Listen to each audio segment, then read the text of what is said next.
que mon entreprise a besoin d'un programme de fidélité? On va démarrer sur quelques chiffres. Déjà, par rapport aux clients existants et aux nouveaux clients. Donc, les clients existants, ils dépensent en gros 67% de plus qu'un nouveau client. Donc, déjà, on comprend bien pourquoi, dès ce premier chiffre, il faut garder ses clients. De plus, un nouveau client va nous coûter entre 5 et 25 fois plus cher pour le capter.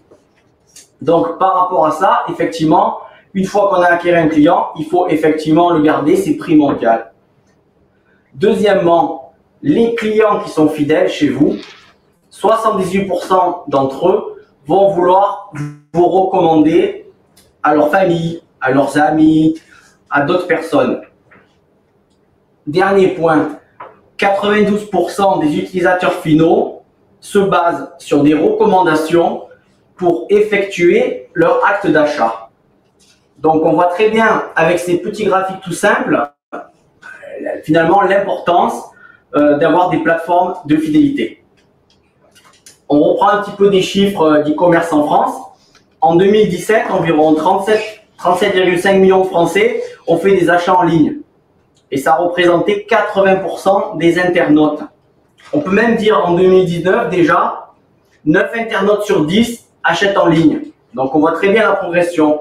Et entre 2017 et 2018, il y a eu aussi une augmentation de 20%. Et cette croissance à deux chiffres va continuer. Donc slide suivant, partie très importante. On s'aperçoit sur le marché européen, 85% des utilisateurs abandonnent le panier dans leur acte d'achat. Alors ça, c'est quand même hyper problématique. Pourquoi? Principalement dans le process d'achat. Ils ont un problème sur l'identification, ils ne savent pas se repérer, ils ont un problème sur la livraison, ils ne savent pas comment rentrer leurs données de livraison, leur bonne adresse, ils perdent du temps. Ou sur la partie paiement, pareillement. Sur la wishlist, ils ont un problème, ils savent pas où trouver leur meilleure marque, les produits préférés. Donc tous ces points-là font que quand le client se perd, obligatoirement, il n'achète pas. Donc du coup, on va perdre un client. Donc par rapport à ça, comment y répondre?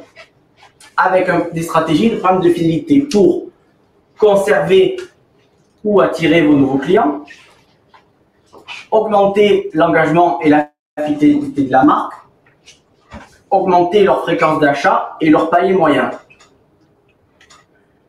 Pourquoi c'est indispensable en 2019? Déjà, ça peut doubler vos actions marketing sans avoir à dépenser 1 euro de plus en budget complémentaire.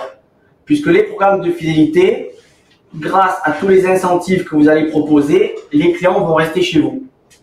Deuxième point, c'est une occasion unique d'accompagner l'utilisateur tout le long de son shopping. Dès qu'il commence à la recherche de produits, il va sur Google, de suite, vous pouvez le capter. Et le dernier point, de nos jours, c'est de plus en plus simple de créer un programme de fidélité.